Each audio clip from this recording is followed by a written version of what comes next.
बिस्मिल्लाहिर्रहमानिर्रहीम। अस्सलाम वालेकुम दोस्तों, कैसे हैं आप लोग? उम्मीद करते हैं आप अच्छे होंगे।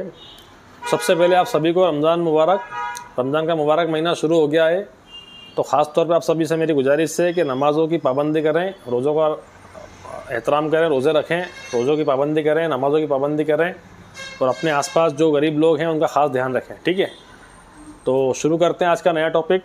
और आज का हमारा जो टॉपिक है देख सकते हैं यहाँ पर, एयर मार्क सेंसर के ऊपर है।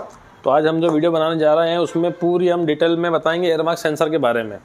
एयर मार्क सेंसर क्या होता है, कैसे काम करता है, इसके ख़राब होने पे क्या फॉल्ट आते हैं, गाड़ी में क्या परिवर्तन आता है, क्या बदलाव आता है। ठीक है, और इसको ख़राब होने से कैसे रोका जाए, इसकी वायरिंग को कैसे चेक करें, तो सभी तरह की हम इसमें जानकारी देंगे आपको एयर मार्क सेंसर के बारे में। ठीक है, तो बने रहे हमारे साथ वीडियो में एंड तक। वीडियो को बिल्कुल भी स्किप ना करें। शुरू करते हैं वीडियो। तो ये हमने जो ड्राइंग बनाया है यहाँ पर देख सकते हैं आप, ये हमारा एयर मार्क सेंसर हमारा आज का कंटेंट है। और ये देख सकते हैं, ये हमारा हमने जो ड्राइंग बनाया ये हमारा पूरा इंजन है। ठीक, ये एग्जॉस्ट मैनिफोल्ड है और ये हमारा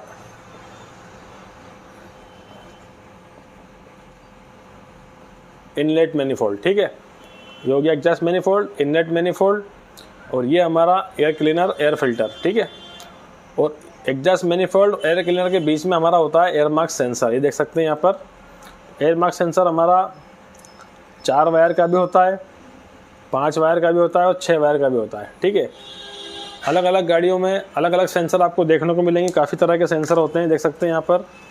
कुछ सेंसर इस तरह के होते हैं, ये हमारा हुंडई वगैरह में, i20 में, क्रेटा में जो एयर मार्क सेंसर आते हैं उस टाइप के। ये जो हमारी महिंद्रा की गाड़ियों में आता है उस टाइप का।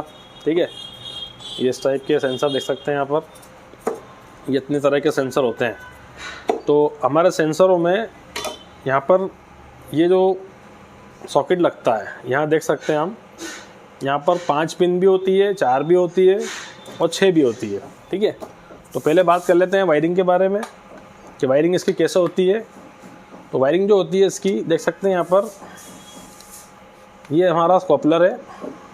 ठीक, अगर मान लो किसी सेंसर में 4 वायर हैं, ठीक है, तो इसमें हमारा 2 होंगे हमारे सिग्नल। ठीक है, एक पॉजिटिव और एक नेगेटिव। ठीक, अगर यही सेंसर हमारा 5 तारों का हो जाएगा तो यहाँ पर 2 सिग्नल होंगे, 2 पॉजिटिव होंगे और एक होगा हमारा नेगेटिव। ठीक है, और यहीं पर अगर देखा जाएगा 6 वायर का अगर हमारा सेंसर होता है तो 6 वायर में हमारे 2 नेगेटिव, 2 पॉजिटिव, 2 सिग्नल होते हैं। ठीक है, इसमें जो करंट आता है पॉजिटिव में 5 वोल्ट रेफरेंस वोल्ट आप देख सकते हो। इसके अंदर जब आप मल्टीमीटर चेक करेंगे तो 5 वोल्ट का रेफरेंस वोल्ट आता है। बाकी 2 नेगेटिव होते हैं और 2 हमारे होते हैं सिग्नल वायर। ठीक है, उसी तरह से हमारा 5 वायर का भी होता है सॉकेट, 4 वायर का भी होता है, और ये तीनों सॉकेट आपको ऐसे देखने को मिलेंगे, 4 का, 5 का और 6 का। ठीक है, तो ये हो गई हमारी वायरिंग। तो अब बात करते हैं इसमें ख़राब होने वाली चीज़ क्या है, वो ख़राब कैसे होती है। ठीक है, तो सेंसर जब भी हमारे गाड़ियों में अगर एयर मार्क सेंसर से रिलेटिव कोई भी फॉल्ट या कोई भी प्रॉब्लम आती है तो सबसे पहले हम गाड़ी को स्कैन करते हैं। ठीक है, अगर आपके पास स्कैनर नहीं है और आप बिना स्कैन के अगर उसको चेक करना चाहते हो, उसका सबसे आसान और सबसे अच्छा तरीका ये है, अगर गाड़ी का आपका पिकअप ड्रॉप है तो आपको कुछ भी नहीं करना है, सिर्फ और सिर्फ ये जो हमारा एयर मार्क सेंसर है इसके कपलर को डिस्कनेक्ट करना है, निकाल देना है। निकालने के बाद अब गाड़ी को आप चलाओगे तो गाड़ी में परिवर्तन आ जाएगा। जैसे गाड़ी का अगर पिकअप ड्रॉप हो रहा है तो गाड़ी का पिकअप वापस से पहले जैसा हो जाएगा, पिकअप बढ़ जाएगा। ठीक है, कुछ क्वांटिटी में बढ़ेगा, अपन ये नहीं कह सकते कि पहले जैसा पिकअप हो जाएगा। कुछ क्वांटिटी में पिकअप बढ़ जाता है, गाड़ी में मोशन आ जाता है। मतलब जो गाड़ी का सॉकेट लगने पे जो पिकअप ड्रॉप होता है उस टाइप का पिकअप बिल्कुल भी नहीं रहता है, गाड़ी में पिकअप का थोड़ा सा बढ़ोतरी आ जाती है। ठीक है, तो सबसे आसान तरीका ये है इसको चेक करने का। अगर ऐसा करने पे हमारी गाड़ी में परिवर्तन आता है और हमारी गाड़ी ठीक होती है तो सबसे पहला काम हमको क्या करना है, सबसे पहले हमको इसका एयर फिल्टर चेक करना है।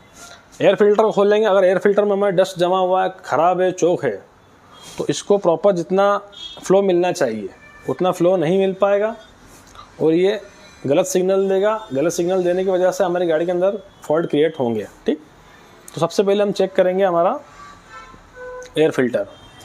एयर फिल्टर चेक करने के बाद हमें इसकी वायरिंग चेक करना है। वायरिंग कैसे चेक करेंगे? वायरिंग चेक करने का बिल्कुल ईजी तरीका बता देता हूँ मैं आपको। वायरिंग चेक करना बहुत मुश्किल काम नहीं है, बहुत आसान काम होता है, लेकिन इसको लोगों ने मुश्किल बना रखा है। ठीक है, कैसे बना रखा है? ये हो गया हमारा ECU कपलर। ठीक है, सारे वायर हमारे यहाँ पर ECU से कनेक्ट हो जाएंगे। ठीक, और ये पूरा लूम चल के आ रहा है हमारा। और मान लो कि यहाँ पर हमारा एयरमार्क सेंसर लगा हुआ है ये, और यहाँ से वायरिंग चली और इस लूम में होके जा रही है, हमारे ECU से कनेक्ट हो रही है। ठीक है, तो हमको करना क्या है? यहाँ से कपलर को डिस्कनेक्ट करना है, यहाँ से ECU से डिस्कनेक्ट करना है। यहाँ पे 5 तार, 4 तार या 6 तार, जितने भी तार हैं उसकी कंटिन्यूटी हमें ECM के सॉकेट से लेना है मल्टीमीटर की मदद से। मल्टीमीटर को बीप मोड पे लेंगे, एक प्रो हम यहाँ पर लगाएंगे, दूसरी प्रो उसी कलर के या उसी टाइप के वायर पे हम टच करेंगे तो हमारा बीप मोड पे बीप करेगा मल्टीमीटर, मतलब हमारा वायर वो सही है। तो इस तरह से हम वायरिंग को चेक करते हैं एयरमार्क सेंसर की। ठीक है, अब एयरमार्क सेंसर की वायरिंग को चेक करने के बाद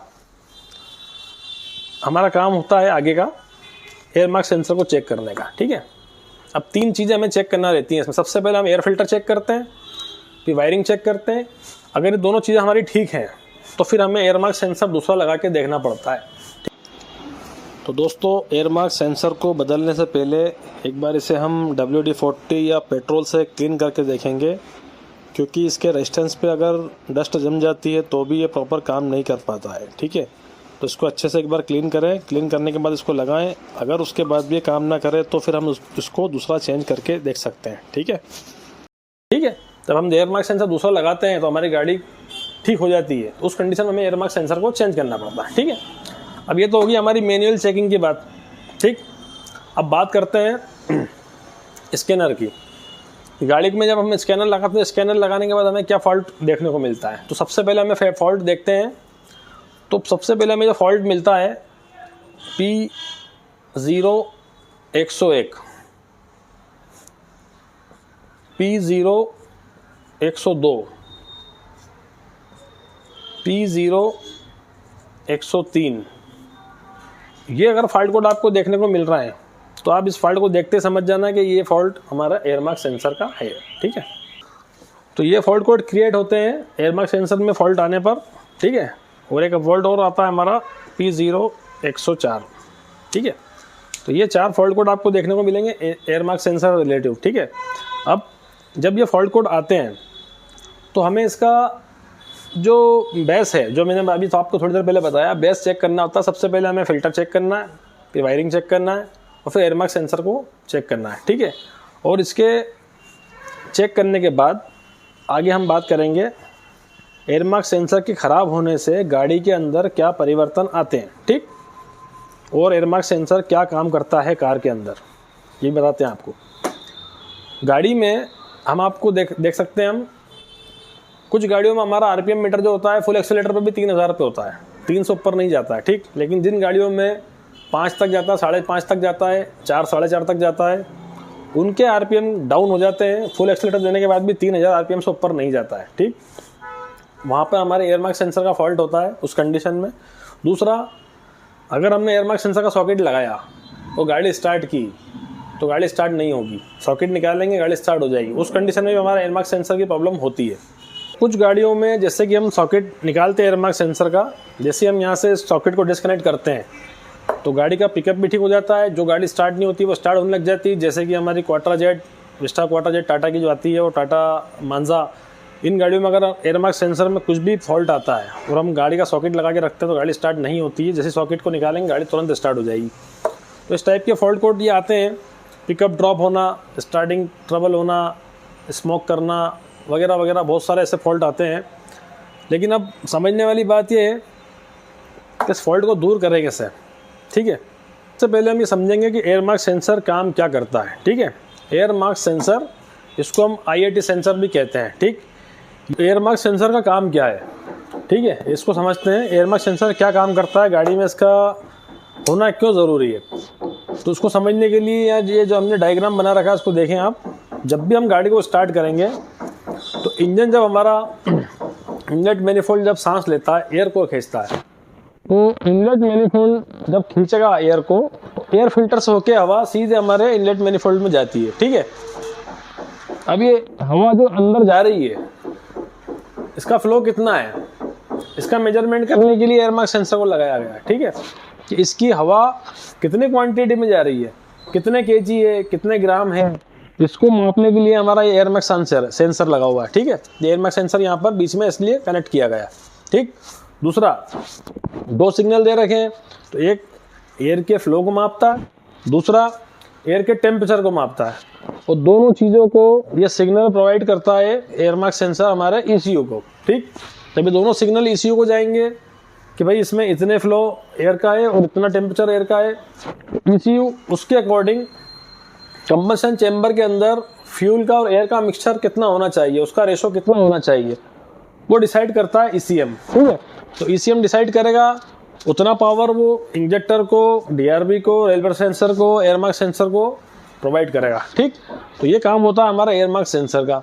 तो ये बहुत आसान तरीके से हमने एयर मार्क सेंसर को समझा है और बहुत ईजिली काम करता है ये, इसमें कोई मुश्किल काम नहीं है, इसमें कोई उलझने वाला टेंशन नहीं है। ठीक है, इसमें कोई परेशानी वाली बात नहीं है, इसको बहुत आसानी से आप सॉल्व कर सकते हो। अगर आपके पास स्कैनर है तो भी, नहीं है तो भी आप इसको आसानी से सॉल्व कर सकते हो। दूसरी चीज़, इसको ख़राब होने से बचाने के लिए आपको ये ध्यान रखना है, जब भी हम गाड़ी की वॉशिंग कराते हैं, ठीक है, तो यहाँ पर पानी नहीं लगना चाहिए। अंदर जो सेंसर होता है छोटा सा इसका रेजिस्टेंस होता है, अगर उस पर पानी लग जाएगा तो ख़राब होता है। दूसरा, यहाँ पर पानी नहीं लगना चाहिए, शॉर्ट सर्किट होने का डर होता है। दूसरा, इसमें ऑयल नहीं जाना चाहिए। अगर हमारे एयर क्लीनर के अंदर या इनलेट मैनिफोल्ड में ऑयल आ रहा है तो ऑयल से भी हमारा सेंसर ख़राब हो सकता है। ठीक है, तो ये था आज का टॉपिक हमारा पूरा एयर मार्क सेंसर का। मुझे उम्मीद है आप अच्छे से समझ गए होंगे। अगर कुछ बात आपको समझ में नहीं आई है या क्वेश्चन है आपके कुछ, तो आप कमेंट में मुझसे पूछ सकते हैं, मैं आपको उसका जवाब दूंगा। व्हाट्सअप पे भी आप मुझसे सवाल पूछ सकते हैं। मेहरबानी करके प्लीज़ कॉल ना करें, कॉल से मैं बहुत ज़्यादा डिस्टर्ब होता हूँ। आपका कुछ भी काम हो, कुछ भी क्वेश्चन हो, तो प्लीज़ आप मुझे व्हाट्सअप पे मैसेज करें, मैं आपको बराबर उसका रिप्लाई दूंगा। ठीक है, कई बार क्या होता है, मैं कुछ लोगों की कॉल रिसीव नहीं कर पाता हूँ, बहुत कॉल आते हैं तो मैं रिसीव करने की कंडीशन में नहीं रहता हूँ, काम करता हूँ या कहीं बिजी रहता हूँ, तो मैं रिसीव नहीं कर पाता हूँ आपका फ़ोन। अगर आप मुझे मैसेज करेंगे तो मैं उसका रिप्लाई आपको ज़रूर दूंगा। ठीक है, तो ये आज का टॉपिक था हमारा एयर मार्क सेंसर का। मुझे उम्मीद आप समझ गए होंगे। तो वीडियो अच्छी लगी हो तो लाइक और शेयर ज़रूर करें, और चैनल को सब्सक्राइब नहीं किया हो सब्सक्राइब जरूर करें। ठीक है, थैंक्स फॉर वॉचिंग, और एक बार फिर सभी भाइयों को रमज़ान मुबारक।